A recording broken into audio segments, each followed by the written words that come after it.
So here at the Met Saturday night, I always taught my kids Saturday nights at the Met. This is the cult of Divine Egypt. These are all the Egyptian deities, and it's incredible because they go back to times of Abraham, obviously, and Moses, and the Ten Commandments. And you begin to understand how different the Hebrews were there. Why were we called Hebrews? Because the word Hebrew means apart. The Jews were apart. Everyone was a pagan. We were the only ones who believed in one God.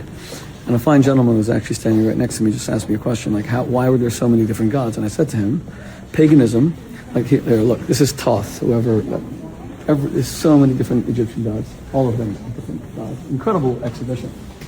Paganism makes perfect sense. It's actually monotheism that's illogical.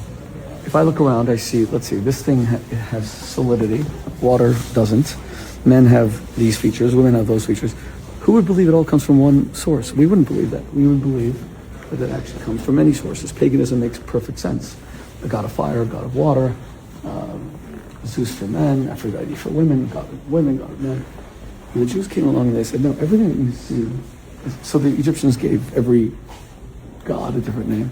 Along came the Jews and said, you know, there is something you don't see. This is Abraham.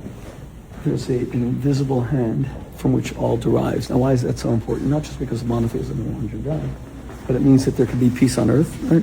If Arabs and Jews come from two different gods, then who expects them to get along?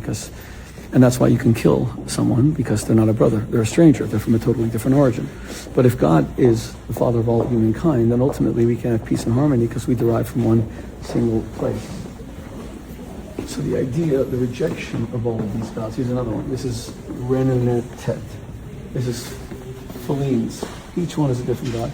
The rejection of all these pagan gods in favor of the one true God that Abraham found by going beyond nature actually means that there could be harmony and peace on earth. That's something we've always striven for throughout history, but have so spectacularly failed.